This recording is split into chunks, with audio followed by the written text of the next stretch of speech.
자, 오늘 스튜디오에는 이번 총선의 공천 문제를 총평해줄 세 분 나와 계십니다. 김용민 시사평론가, 민원연의 서명준 박사, 그리고 이용마 해직 기자, 이렇게 세 분 나와 계십니다. 어서 오십시오. 네, 안녕하십니까. 안녕하세요. 예. 먼저 우리 이 문제부터 얘기하죠. 김용민 평론가님. 예. 아시는 것처럼 이제 김무성 대표가 도장 들고 튀었단 말이에요. 예. 부산으로 튀었습니다. 예. 이게 왜 튀었을까요? 이게 이제 도장 쿠데타라고도 예. 볼 수 있을 텐데, 예. 그 김무성 대표가 오랫동안 참아왔다는 그런 인상을 받았고요. 사실 내가 도장 안 찍으면은 이거 공천 안 된다라는 얘기는 익히 오래 전부터 해왔던 얘기거든요. 그런데 이제 친박은 늘 하는 언사겠거니, 늘 하는 레토릭이겠거니 이렇게 방심을 했습니다. 게다가 친박 쪽에 그 박종희 이 공천관리위원 아닙니까? 그렇죠. 친박이고 사무부총장인데 이 양반은 어제 공천심사위원회가 올라온 그런 안을 그 최고위원회에서 결국 뭐 유승민 건과 관련해서는 또 뭐 주호영 건 등 여러 가지 건들과 관련해서는 결론을 내리지 못하고 끝났단 말이죠. 뭐 그 자리에서는 책상을 치고 뭐 이렇게 격한 그런 충돌이 있었다고 하는데, 마치고 나서 김무성, 서청원 다 어디 그 음식점에 가가지고 그렇죠. 감자탕을 먹었다는 거 아닙니까? 맞습니다. 그러면서 서로 활짝 웃는 모습을 찍어가지고 올렸단 말이죠. 그러니까 최고위원회가 그렇게 뭐 싸움이 붙긴 했지만 결국 이렇게 뭐 우리가 단합된 가운데 이제 총선에 임하게 됐다라고 얘기를 했단 말이죠. 근데 알고 봤더니 그 안에서 이 김무성 대표가 칼을 갈았던 겁니다. 그래서 오늘 오후 3시에 기습적으로 이렇게 기자회견을 통해서 공천 5군데 안 하겠다. 이 맥락을 좀 설명을 해드리면은, 공천이라고 하는 것은 뭐 그 당에서 발표한다고 되는 게 아니라 당 대표가 최종적으로 도장을 찍어야 됩니다. 그래야 공천장이 성립이 되는 거예요. 그걸 들고 가서 각 지역 선거관리위원회에다 제출을 해야 이 사람이 아무개당 후보구나라고 판단이 된단 말이죠. 근데 이 도장을 안 찍는다? 그러면 그 당의 후보가 성립이 안 되는 거예요. 그래서 지금 정종섭 전 행정자치부 장관이라든지 또 이재만 전 대구 동구청장이라든지 이런 분들 난리가 났습니다. 추경호. 추경호 씨도 있고. 그렇죠. 국무조정실장 지냈죠, 그 양반은. 이제 그분들이 이 공천장이 없다 보니까 선관위에 가서 등록을 할 수가 없는 겁니다. 그렇다면 자기가 당적을 버리고 무소속의 상태에서 급한 대로 탈당을 해가지고 내야 되는. 지금 못하죠. 못하죠. 왜냐하면 시간이 지나버렸어요. 바로 어제까지. 오늘 자정부터 0시부터 그렇죠. 시작해서는 뭐 지금 탈당 안 될 소용이 없습니다. 그렇죠. 안 되는 거죠. 내일 저녁 6시까지인데 이 사이에 김무성 대표가 도장을 찍어주지 않으면 이분들은 출마를 할 수가 없습니다. 거죠. 맞습니다. 그래서 진박 5명은 지금 난리가 났습니다. 이렇게 해서 그야말로 시쳇말로 빅엿을 친박은 먹은 셈입니다. 이 기자님, 그런데 친박이 가만히 있을까요? 이 지금 오후 5시에 회의했었어요. 원유철 원내대표가 해서 최고위원회 회의를 자체적으로 했는데 반격을 가할 가능성이 있을 텐데 어떤 식으로 반격을 가할 수 있을까요? 반격을 마음속으로는 하고 싶겠지만 반격할 수 있는 방법이 별로 없죠. 글쎄요. 가장 이제 극단적인 방법은 비대위원들이 모여가지고 최고위원들이 모여서 이 대표를 자르는 그런 방법밖에 없을 텐데 그것도 또 쉽지 않을 겁니다. 이제 여러 가지 절차나 방법상. 당헌당규를 보니까 없어요. 그렇게 할 방법이 없습니다. 근데 두 가지가 있잖아요. 예를 들면 해외여행, 사고 등 이렇게 되다 등 가지고 하지 않을까요? 그런데 그렇게 하기에는 지금 굉장히 좀 어렵죠.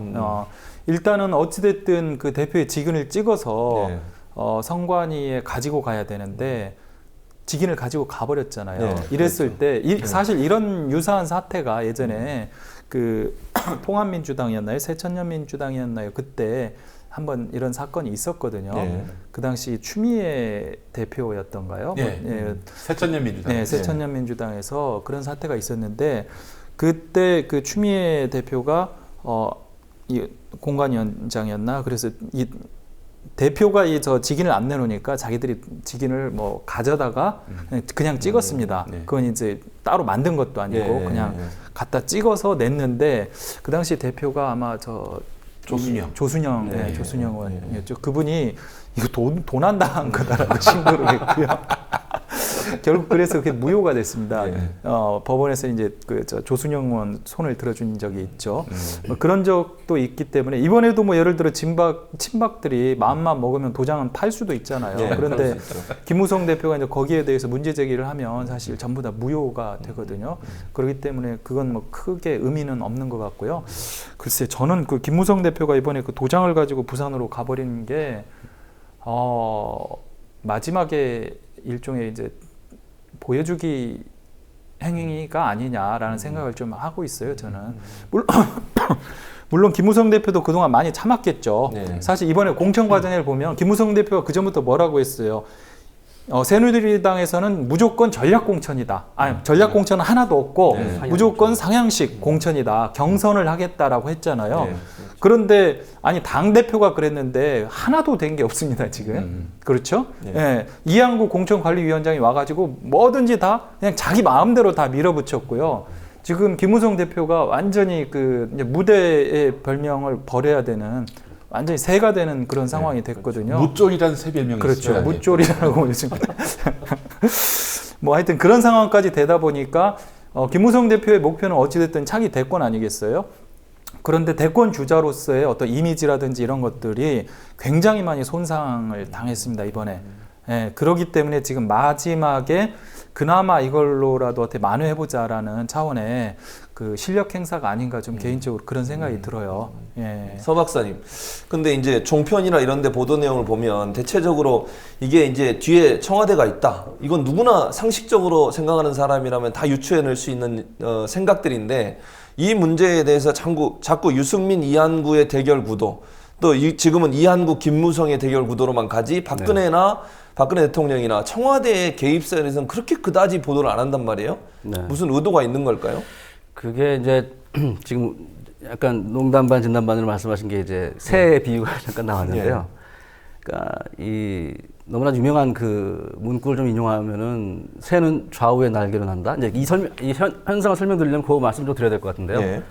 새는 좌우에 날개로 나는데 그 새의 머리는 뭐 정치, 뭐 교육,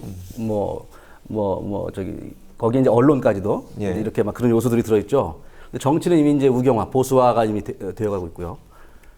거기에 이제 언론이 어떤 행보를 보일 것이냐고 했을 때 판단을 이제 우경화 쪽으로 완전히 이제 잡은 겁니다. 그러니까 이제 새는 지금 계속 이제 오른쪽으로만 날고 있어요. 오른쪽 날개의 근육이 아주 막 발달하고 있는데 전체적으로 이 보수화, 우경화의 내용은 신자유주의거든요. 요즘 이게 이 말도 알려진 지가 꽤 됐는데 신자유주의적인 경향이 계속 강화되고 있고 그러면은 언론들이 이제 보도할 것은 그런 속에서 그 보수 세력 내부의 분열 정도밖에 보도할 게 별로 없어요. 그리고 언론이라면 여기서 이제 특히 우리나라 언론에 죄송한 말씀이지만 기회주의 속성이 잘 드러나는데요. 그 보수 세력 중에도 강성 보수 아니면 약한 보수, 그러니까 강한 보수, 온건 보수 뭐 이렇게 나눌 수 있을 겁니다. 그러니까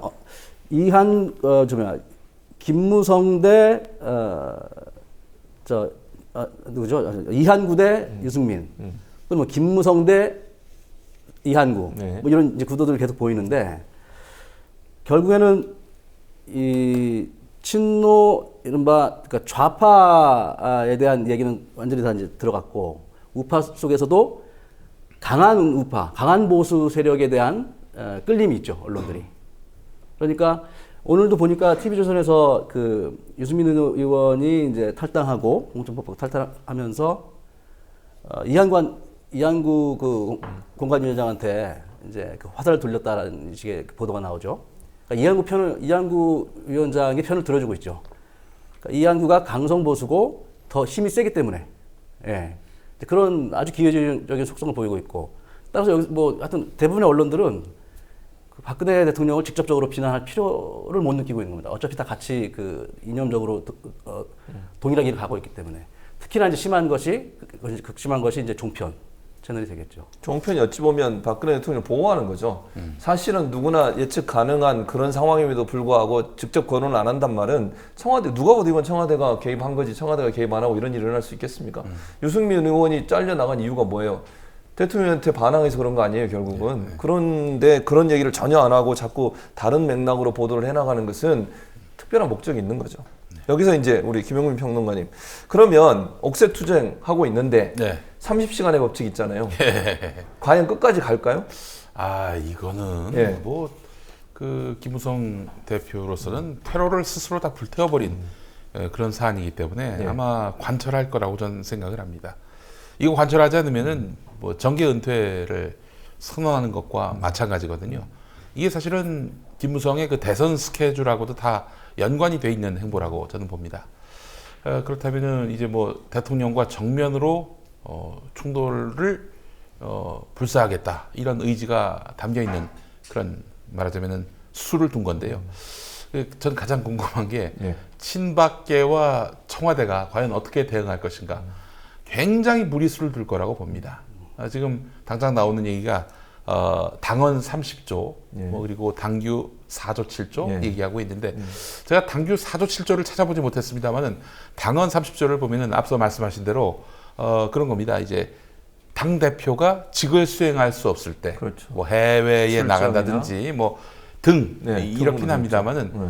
당 대표가 직을 수행할 수 없는 상황은 아니지 않습니까? 그렇죠. 네. 본인이 당 최고위원회를 열지 않겠다라고 밝혔으니 이거는 뭐 불가피성도 성립이 되지 않는 것이고요.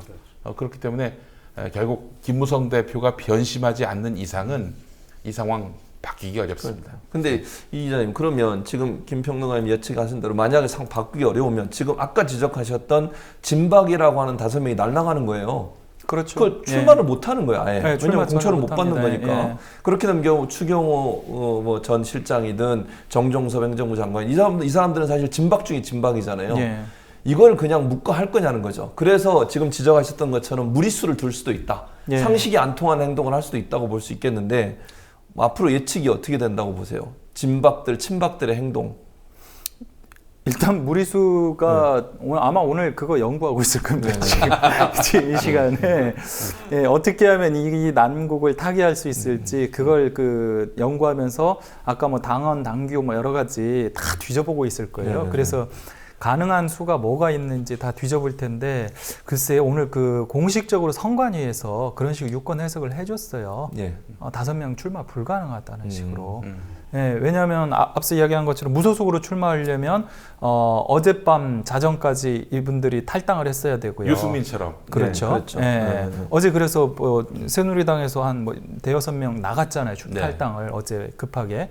이제 그것처럼 탈당을 했어야 되는데 그런 상황이 아니기 때문에 지금은 당을 바꿔서도 나올 수가 없습니다. 네, 지금 그렇죠. 무조건 새누리당으로만 나와야 나가야 돼요. 돼요. 그럼 예. 출마를 못 해요. 그렇죠. 네. 그런 상황이기 때문에 그럼 새누리당 대표의 직이 찍혀야 돼요. 예. 예. 그런 상황이기 때문에 아마 거기에 맞춰서 지금 온갖 그 잔머리를 굴릴 텐데요. 글쎄, 제가 봐서는 뭐 지금 현재로서는 뾰족한 수는 안 보이는데 또 어떤 또 잔머리를 굴리는지 한번 지켜보시죠. 지금 뭐 쉽지는 않아 보입니다. 지금 많이 나오고 있는 화면이 지금 부산에 내려간 김무성 대표가 영도 다리에서 이제 바다를 바라보는 이제 과한 액션이죠. 과한 퍼포먼스고 과한 설정이고. 근데 저는 이때 그 주머니에 있는 옥새를 바다에 던지는 이거면 어떨까? 던지면 아마 새로 팔 수도 있어요. 분실물이기 때문에. 예. 그렇죠. 분실물이기 때문에 새로 파면은 할 말이 없습니다. 이제. 그렇군요. 이벤트는 좋은데. 그다음 또 한 가지는 이게 그 최근에 가장 TV조선 같은 경우에 계속 방송 심의에 많이 걸리잖아요. 네. 뭐 품위 또는 뭐 방송의 공정성, 객관성. 가장 많이 걸렸던 프로그램 중 하나가 TV조선의 장성민의 시사탱크예요. 이분이 예전에 야당 국회의원 하지 않았나요? 네, 그렇죠. 그렇죠. 민주당 네. 국회의원이었죠. 근데 이분이 상황실장인가까지. 그래서 장성민 진행자가 잘렸어요. 교체가 됐는데 뭐 서명준 박사님은 언론학 박사로서 이게 왜 그랬을까, 첫째. 그다음에 이게 잘한 행위이겠죠. 어떻게 보세요? 그렇죠. 일단 잘렸다 이게 뭐 잘린 거라고 볼 수 있는데 예. 본인이 사퇴를 뭐 해임 뭐랄까요 이제 그만뒀죠. 네. 그만두셨고 장성민의 시사탱크에 대해서는 그러니까 종편 채널 시사 프로그램 가운데 가장 비난을 많이 받았던 그런 프로그램이에요. 그리고 이제 언론 뭐 중립성, 객관성, 또 뭐 형평성 이런 문제 이게 이제 선거방송심의에 관한 특별 규정에 들어있는 이제 그런 조항들인데 거기에 비춰봤을 때 거의 개인 방송으로 전락한 이제 그런 아주 불행한 그런 방송 역사에서 불행한 모습 기록될 것이고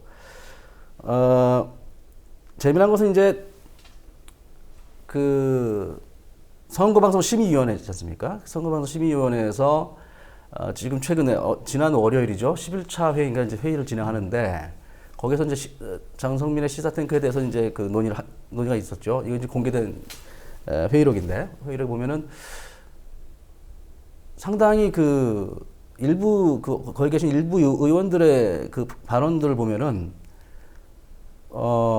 조금 뭐랄까요? 굉장히 약합니다.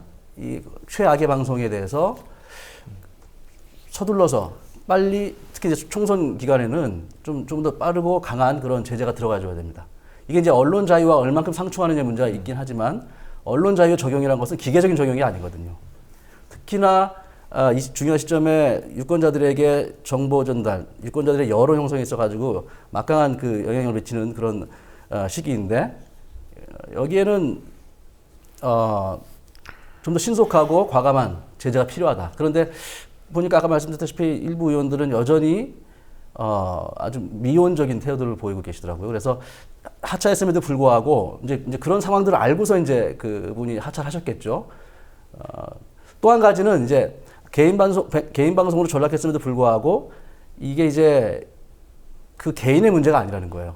또 이제 개인의 문제가 아니라 그 제작진의 문제고 더 나아가서 TV조선 자체의 문제거든요.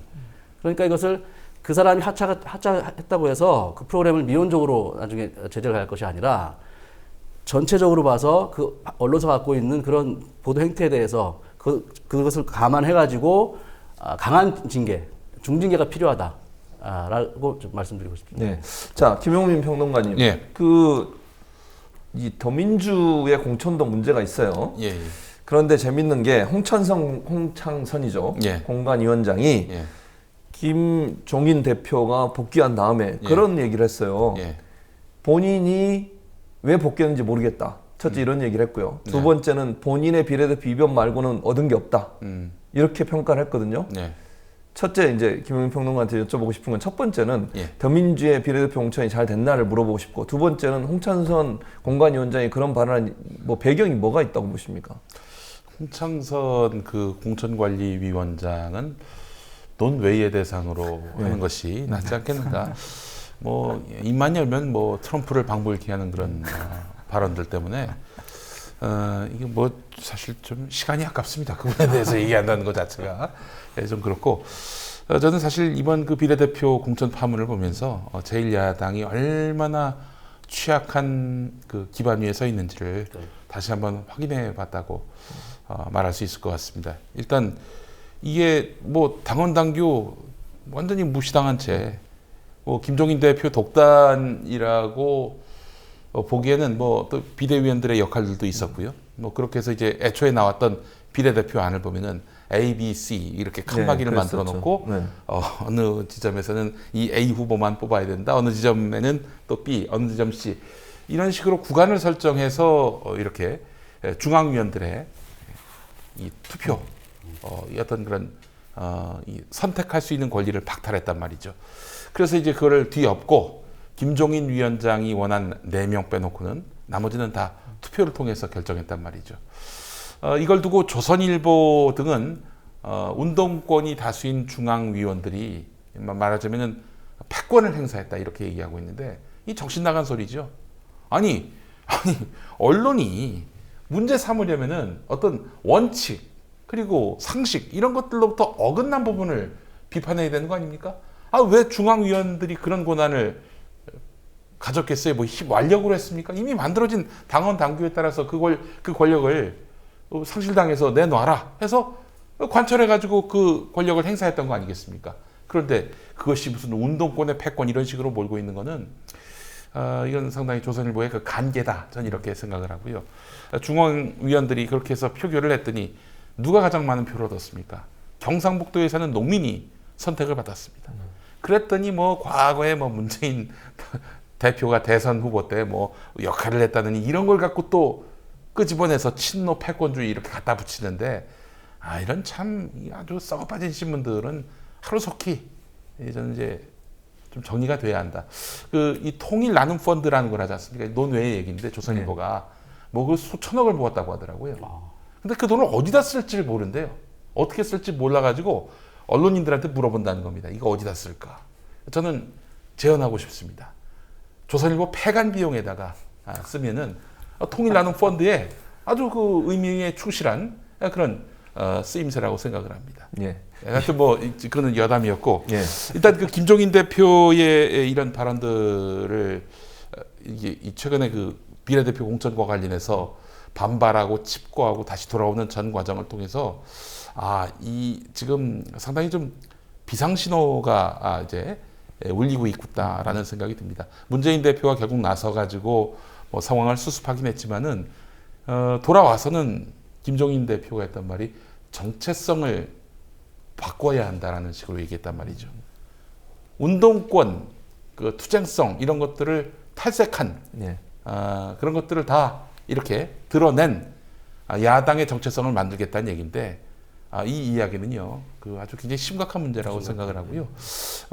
문재인 대표를 지지하는 분들 중에 상당수가 문재인 대표가 데려온 김종인 대표이기 때문에 아마 문재인 대표 대선 가도에 도움을 주면 주었지 어떤 그런 장애물이 되지는 않을 것이다라는 그런 믿음이 있을 겁니다. 그 믿음은 사람에 대한 신뢰라고 생각을 하거든요. 그런데 제가 보기에는 절대 그렇지가 않습니다.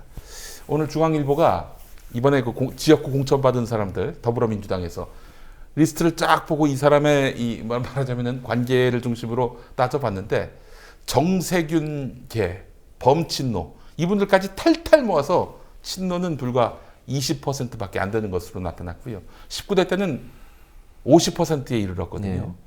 이거는 문재인 대표의 어떤 그런 총선 이후 대선 가도까지 매우 중대한 그런 이 큰 변수가 발생했다라고 저는 봅니다. 그러니까 홍창선 공천관리위원장 얘기를 잠깐 꺼내자면은 그 사람과 김종인 대표가 합작을 해서 내놓은 그런 공천 결과 아니겠습니까? 친노가 과감하게 한 30% 가까이 반 이상 도려내졌다, 배제됐다. 이 점이 뭘 의미하는지, 무엇을 내재하고 있는지 이런 것들을 좀 문재인 대표를 지지하는 분들이 좀 통찰할 필요가 있겠다는 생각을 가졌습니다. 김종인 대표는 짐 싸겠다고 협박하면서 내세운 게 뭐냐면 당이 이체질로 안 된다. 중산층, 중산층이 아니라 중도층이라고 해야죠. 무당층, 중도층을 끌어안지 않으면 안 된다 하면서 아까 얘기했던 운동권이니 친노 청산 이걸 계속 강조했단 말이에요. 그런데 짐 싼다고 협박할 때 지지율을 보면요. 그 여론조사 추이를 보면 떨어졌어요. 더민주의 지지도가. 그러면 이번에 이렇게 김종인 대표가 짐 싸겠다고 협박한 정치, 또 비례대표를 본인이 처음에 발표했던 그런 비례대표 명단, 이게 과연 중산층이나 중산층이나 자꾸 제가 말씀드린 중도층이나 무당층을 끌어들이는데 도움이 과연 될 수 있을까요? 총선에서? 전혀 도움이 안 되죠. 예. 사실 지금 그 더민주당에서 제기되고 있는 문제가요, 지금 하루 이틀 된 이야기가 아닙니다. 이게 이제 노무현 정부 시절부터 혹은 노무현 대통령이 집권할 때부터 이미 나온 문제거든요. 보통 이제 친노라고 하면은 하나의 그룹으로 이렇게 묶어서 많이 평가를 하는데, 친노 그룹 내부에서도 그 진보적인 생각을 가진 분들이 있고요. 또 굉장히 보수적인 생각을 가진 분들도 친노 내에서도 많습니다. 그래서 그 노무현 정부에 대해서 비판을 할 때 많이 나오는 이야기가 좌측 깜빡이 켜고 우회전한다는 이야기를 하잖아요. 이미 노무현 정부 시절부터 보면은 친노 중에서도요, 이 보수적인 정책을 굉장히 많이 펴는 사람들이 많았고요. 그쪽을 또 지향하는 세력들이 꽤 있습니다. 그런데 실제로 이번 그 공천 과정에서 보면은요, 친노 중에서 공천됐다 하는 분들도요, 사실은 그런 분들이 많습니다. 그러니까 전반적으로 지금 이번 더민주당의 공천을 보면은요, 그 비주류라고 불리는 이 더민주당 내 우파, 보수파들이죠. 이 보수파들이 당권을 장악한 상태 하에서 실질적으로 이 소위 그전의 주류였죠. 이 주류, 친노로 불리는 세력들 중에서 조금 진보적이고 개혁적인 강경 그룹들을 배제를 하고, 그리고 그 중에서도 좀 온건하면서 보수적인 성향의 친노를 끌어안는 이런 형태로 이번 공천이 전반적으로 이루어졌거든요. 이제 그렇기 때문에 아까 뭐 30%를 배제했다, 뭐 친노 중에 뭐 이런 얘기가 나오고, 또 전체 그 공천자들을 봤더니 친노는 20%고 나머지 비노가 80%다. 그런데 그 중에서도 또 친노는 사실 친노 중에서 과연 진보 개혁적인 성향을 가진 사람들이 얼마나 되느냐, 이건 또 한번 따져봐야 될 문제예요. 그래서 전반적으로 보면은 이번에 그 더민주당이 굉장히 보수화됐다, 우경화됐다라고 이야기를 할 수 있거든요. 이런 식으로 우경화 정책을 추진하는 중요한 그 이유 중에 하나가 앞서 말씀하신 대로 뭐 중도층을 끌어안겠다라고 이야기를 하는데요. 글쎄요, 대한민국의 그 중도층이 과연 얼마나 되는지 여론조사를 해보면은요, 항상 그 보수라고 자칭하는 분들이 한 30에서 35%가 나오고요. 그 다음에 진보라고 하는 사람들이 한 20에서 25% 정도 나오고, 나머지가 이제 중도로 나오는데, 그렇게 따지면 중도가 항상 가장 많습니다. 그런데 실제로 이 중도라고 하는 분 중에 과연 진짜 그 중도는 얼마나 되는지 그것도 사실은 굉장히 불명확합니다. 근데 여론조사 자체가 굉장히 그만큼 불명확한 건데, 중도라기보다는 정치 무관심층이라고 봐야 되는 거 아닙니까? 그렇죠. 그런 그 언제든지 뭐 이 여당이 됐든 야당이 됐든 언제든지 그 바꿀 수도 있고요. 또 특별하게 어떻게 보면은 정치적인 문제에 대해서 적극적인 생각이 없는 분들, 이런 분들도 많습니다. 그런데 지금 이제 그런 분들을 끌어잡겠다라고 해서 어떻게 보면 이제 중도화 정책을 폈다라고 이야기를 하잖아요. 예. 그런데 그러면 과연 그 중간에 있는 분들이 과연 얼마나 올 것이냐, 저는 대단히 회의적이라고 보거든요. 네. 이분들 같은 경우에는 야당이면 야당, 여당이면 여당, 어떻게 보면 자기 입장들이 분명한 사람들을 좋아하는 거지, 지금처럼 이렇게 술에 술 탄 듯 물에 물 탄 듯 이런 것들을 별로 좋아하는 것 같지는 않아요. 실제로 지금 최근의 결과를 보면은요, 비주류가 그 당내에서 끊임없이 문재인 대표를 흔들고 그 갈등을 벌이다가 비주류의 일부가 탈당을 했잖아요. 그러면서 문재인 대표의 어떤 자기 입지가 공고화된 상태에서 문재인 대표가 뭐 새로운 인사들을 영입을 하고 이제 이런 정책들을 취했을 때 오히려 더민주당의 지지율이 쫙 올라갔거든요. 네. 그러니까 쉽게 말하면 야당이면 야당다운 모습들, 뭐 이런 모습들을 취할 때 오히려 지지율이 올라갔고, 이런 때는 그 원래 그 이 진보적인 성향의 그 야당 지지자들이 일단은 뭉치고요. 거기에 그런 상태에서 사실 이 중도 그룹들이 견인이 되어 오는 거거든요. 네. 그런데 지금은 거꾸로요.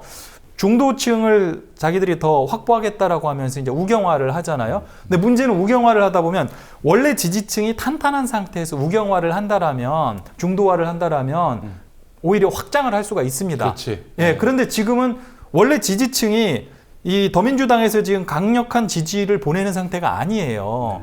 그 흔히 뭐 이것을 DJP 연대라든지 노무현 후보가 정몽준 후보가 단일화했던 거하고 비교를 하는데요. 그때하고 비교하면 이게 전혀 반대입니다. 오히려. 그 무슨 얘기냐면 DJ 같은 경우는 자기 지지층이 명확했어요. 거기에다 JP와의 연대를 통해서 오히려 충청권의 유권자들을 흡수하는, 그러면서 확장 정책이 편 거거든요.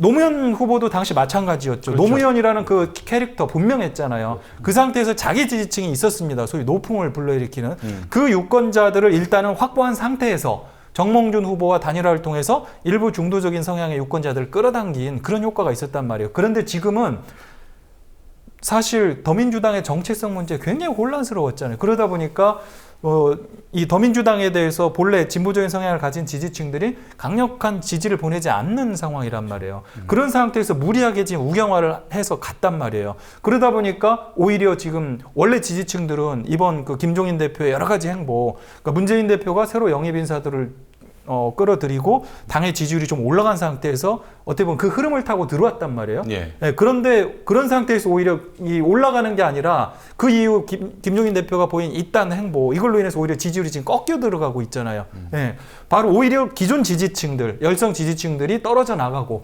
네, 새로운 지지층은 별로 붙지 않는 이런 상황이 되면서 오히려 집토끼, 산토끼 다 놓치는 지금 이런 형국으로 가고 있는 게 아닌가 싶어요. 김종인 대표가 그러면 예. 다시 짐 쌀 가능성이 없습니까? 총선 때까지는 총선 지나고 나서는 총선 지나고 나서는 네. 이제 판도가 달라진다니까요. 그러니까, 예를 들어서 그랬을 지금 때 김종인 대표가 짐 쌀 가능성이 있냐는 거죠. 공천 받은 이후에 네. 공천 받은 이후에 지금 세력 판도는 예. 그 말씀드린 대로 8대 2란 말이죠. 예. 자기에게 우호적이라고 판단되는 세력이 8이란 말입니다. 근데 이번에 반발한 거는 아직은 19대 국회가 유효한 그런 네. 상태고 여전히 그 당내 세력 분포는 이 말하자면 구주류가 다수를 차지하고 있는 구조이기 때문에 아직은 소수예요, 김종인 대표가. 그런데 이번에 본인이 다 공천권을 행사하면서 자기에게 우호적인 세력들을 중심으로 8대 2를 만들어 놓은 거 아니겠습니까? 그 이후로 물러나라고 하는 거는 뭐 밖에서 떠드는, 내부에서 떠드는 소음 정도로만 들을 가능성이 있습니다. 그럼 총선 이후에도 그러니까 8대 2의 구조로 계속 가서 김종인 대표가 자기의 체제를 공고하게 갈 것이다 이렇게 보시는 거예요? 아마 107석이 안 돼도 예. 그냥 뭉개고 갈 가능성이 대단히 높다고. 이용모 기자도 이렇게 보세요? 일단은 그 선거 결과가 예를 예. 들어 그 지금 현재 103석 정도까지 더민주당이 의석수가 줄었잖아요. 예. 그렇기 때문에 아마 100석 아래로 떨어진다라면, 즉 두 자릿수로 더민주당이 떨어진다면 김종인 대표가 뭐 물러날 가능성도 있죠. 예, 그렇지만 100석을 넘긴다라면 굳이 물러나려고 하지 않을 가능성이 전 더 높다고 봐요. 예, 방금 김용민 씨 얘기한 대로 일단 적어도 그 국회의원 숫자에 있어서는 지금 현재 그 비율대로 당선이 된다라고 보면 8대 2 정도로 지금 비주류가 많아지는 거거든요. 그리고 또 비주류의 입장에서 그동안 끊임없이 문재인 대표를 흔들었던 비주류의 입장에서 볼 때 김종인 대표의 솔직히 말해서 이제 쓰임새 이게 과연 다 했느냐를 봤을 때는 자기들 입장에서 김종인 대표가 조금 더 총대를 메고 당을 이끌어주기를 바랄 가능성이 많거든요. 이번에도 사실 얼마나 부끄럽습니까? 공당으로서 비대위원들이 전부 다 몰려가가지고 읍소했잖아요. 저희가 잘못 모셨다고. 네, 석고대죄를 했거든요.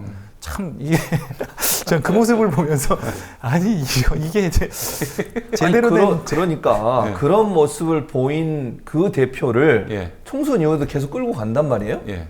저는 그게 이해가 안 돼요. 아니 그렇게 비례대표 갈 본인 수 안 있죠. 하겠다고 이렇게 해놓고는 예. 2번 찾지 않습니까? 예. 그래서 저는 뭐 그것만 보더라도 뭐 107석 뭐 그 약속이 뭐 지켜지지 않는다고 해서 그렇다고 해서 뭐 자기의 어떤 그런 그 자리를 직을 쉽게 내놓지는 않을 거라고 판단이 돼요. 근데 그러니까 100석 아래로 간다면 네. 아마 참패라는 그런 언론의 평가가 나올 거고요. 그렇죠. 그렇게 되면은 자리를 유지하기는 힘들겠죠. 그렇게 되면 비례대표까지 던지고 나가야 되겠죠.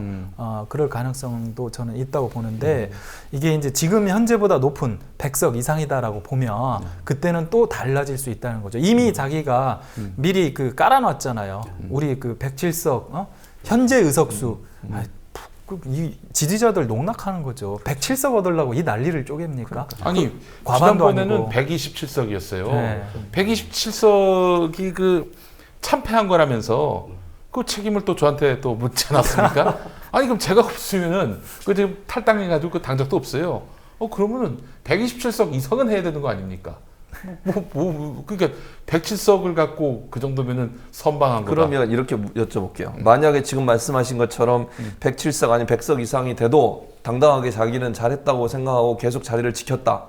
그러면 더불어민주당의 미래는 어떻게 될 거라고 생각하세요? 이제 그게 참 묘연해지는데, 예. 근데 지지자는 그 의석의 그 의원들 성향과는 무관하게 지지자들은 여전히 그 지지자들이거든요.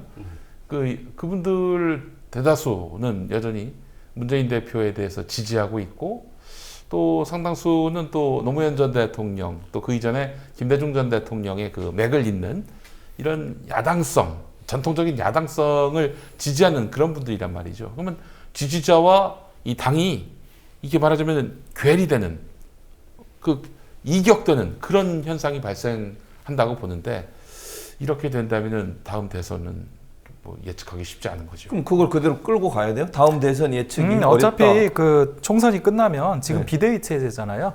그렇기 때문에 새롭게 전당대회를 하든지 조직 정비를 새로 해야 됩니다. 예. 그건 뭐 반드시 해야 될 상황이고요. 자연스러운 일인데 방금 얘기한 대로 총선의 결과에 따라서 이제 김종인 대표가 자기가 할 일이 더 있다라고 했잖아요. 그걸 김종인 대표가 그냥 국회의원 하나 하면서 할 일을 하려고 하겠어요? 뭔가 이분은 자기가 끌고 가야 되는 사람이란 말이에요. 예, 절대 조수로도 만족을 못 하시는 분이에요. 그렇기 때문에 그 새누리당 비대위원으로 있을 때도 몇 번 당무 거부하고 그랬잖아요. 그랬죠. 예. 그렇기 때문에 이분은 자기가 총선에서 100석 이상을 얻고 그런 상황이 되면 총선 지난 다음에도 자기가 끌고 가려고 할 겁니다. 그러려면 뭐 전당대회를 나오든지 아니면 무슨 수를 또 내야 될 텐데 전당대회를 나오게 되면 사실상 당원 투표를 통해서는 되기는 쉽지는 않겠죠. 그렇기 때문에 혹은 그렇기 때문에 누군가 그러면 뭐 대타를 내온다든지 뭐 이런 식으로 해서 저는 개인적으로 예. 무슨 생각이 드냐면 지금 현재도 사실은 불만이 있지만 총선 때문에 네. 김종인 대표가 지금 나가면 여러 가지로 어렵잖아요. 예. 그 상황 때문에 참고 있다고 봐요. 예. 그런 사람들이 많다고 보는데 그렇죠. 그 지지자들이나 당원들이 그게 만약에 총선 끝나고 어느 정도 이제 결정이 다 되잖아요. 그러면 예. 예. 그때도 가만히 있을 거냐는 거죠. 그게 중요한 게 뭐냐면은 이제 전당대회가 언제 열리느냐. 지금 비대위 체제니까 당대표를 뽑아야 되지 않겠습니까? 그 비대위 체제가 언제 종결되고 새 당 지도부가 들어서느냐 이것도 굉장히 중요한 변수입니다. 5월이냐 6월이냐가 굉장히 중요해요. 왜냐하면은 그 지난 12월 초에 안철수 의원을 비롯한 이른바 비노 성향의 의원들이 당을 쪼개고 나가지 않았습니까? 박차고 나가지 않았습니까? 네. 그때 이제 또 함께 맞물렸던 현상이 집단 입당 네. 현상이었습니다. 한 10만 넘었죠?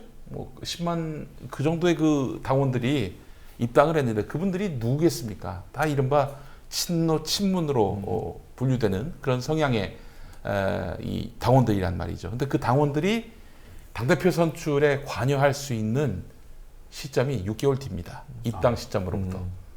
그러면은 이 5월 이전에 만약에 하게 된다. 그러면은 상당히 이 집단 입당한 그 사람들의 이 어떤 영향력으로부터 자유로운 그런 구조가 되겠죠. 그러니까 그분들이 투표권을 행사하지 않는 예. 그런 당대표가 나오게 되겠죠. 근데 6월 이후부터는 이 양상이 다릅니다. 그때는 이 집단 입당한 사람들의 입김이 좌우하기 때문에 그 지금의 비주류들이 앞으로 당권을 이어받기란 쉽지 않은 국면이 되는 거죠. 그래서 아마 비주류들은 총선 지난 다음 당장 빨리 하자 아마 이렇게 얘기할 것이고 이 말하자면은 구주류로 통하는 그런 문재인 전 대표와 가까운 이런 분들은 6월 이후로 하자 이렇게 얘기할 겁니다. 네, 5월이냐 6월이냐. 언론에서는 최근에 무슨 보도들이 있었냐면 문재인 전 대표를 선대위원장에 모시려는 뭐 분위기가 있다. 그런데 김종인 대표는 생각해 볼 문제다. 확답을 안 했어요.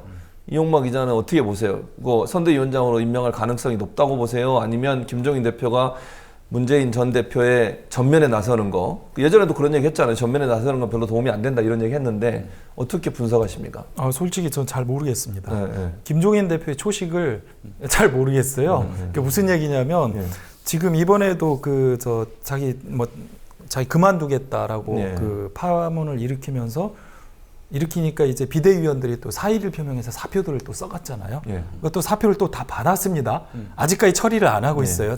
조금 더 생각해 본 뒤에 처리를 하겠다. 이건 쉽게 말하면 이제 비대위원들을 압박하는 거거든요. 네, 이건 완전히 자기한테 모든 비대위원들이 지금 목을 다 내놓고 기다리고 있는 겁니다. 누구를 칠 거냐 말 거냐 지금 그런 상황이거든요. 그러니까 이 김종인 대표가 모든 걸 그리고 또 그런 얘기도 했잖아요.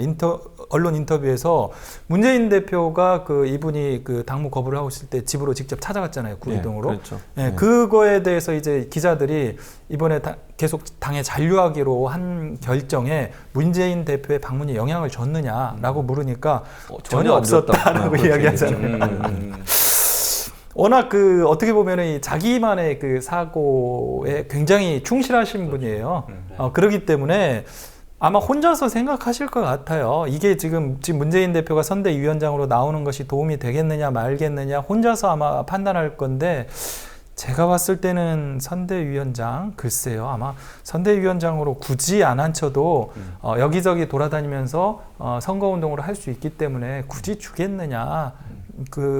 왜냐하면 지금까지 한 것이 친노, 친문, 친운동권을 자르는 그런 행보였는데, 갑자기 문재인 대표를 선대위원장으로 얼굴마담으로 내세웠을 때 이게 지금 자기가 해온 방향과 지금 역행을 하는 거잖아요. 그렇기 때문에 그 가능성이 오히려 좀 떨어지지 않겠느냐 생각을 해요. 오히려 뭐 유승민 의원 같은 사람이 입당을 한다면 그분을 선대위원장으로 내세울 가능성은 있고요. 실제로 지금 이번에 진영 의원 같은 경우는 부선대위원장이 됐잖아요. 그러니까 본인이 선대위원장 원톱입니다. 무조건 본인이 원톱으로 해야 되고요. 그 아래 지금 진영 의원하고 김진표 전 의원인가요? 네, 두 사람을 지금 부위원장으로 앉혔잖아요.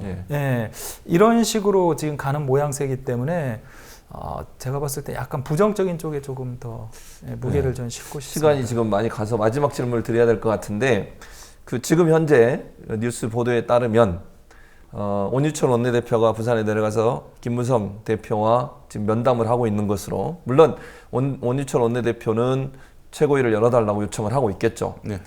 이게 이제 세 분한테 질문 드리고 싶어요. 그 첫 번째 질문, 이제 둘 중에 하나를 선택해서 대답하세요. 두 번째, 국민의당 안철수 대표가 문을 못 닫고 출발할 정도로 들어 눕고 엘리베이터도 안 닫힐 정도로 사람들이 막 반항한다고 표현할까요? 아니면 공천에 대해서 반발한다고 표현할까요? 그런 모습이 국민의당이 과연 제3당으로 성공할 수 있을까? 이 둘 중에 하나를 선택하셔서 세 분 대답해 주시죠. 우리 김용민 평론가부터. 두 질문에 단답으로 답하겠습니다. 그러시죠. 1번, 원유철이 뭔데? 박근혜 대통령이 내려와서 설득을 해도 모자랄 판에 원유철이 뭔데? 이게 이제 제 1번 답이고요. 2번은 왜 그분들이 탈당했겠습니까? 그 사실은 공천받고 이렇게 뭐 자리 얻으려고 그렇게 해서 탈당해서 자기 독자적인 정치 세력 만든 거 아니에요? 전혀 이상할 것 없는 현상이다. 이렇게 정리하겠습니다. 이용마 기자님. 저도 뭐 원유철 원내대표가 일단은 압박을 받았겠죠. 친박 쪽이 야 빨리 쫓아가서 잡아와라. 뭐 대통령이 직접 나서리 뭐 이런 거 아니에요? 그래서 아마 일단은 급하게 쫓아가서 지금 이야기를 하고 있을 텐데, 글쎄요. 여기에서 또 김무성 대표가 돌아온다면 정말로 그 무쫄 정도가 아니라 그 이하로 그 모양이 너무 망가져서요. 아마 좀 쉽지는 않을 것 같다는 생각을 하고요. 그 다음에 국민의당의 문제를 보면요.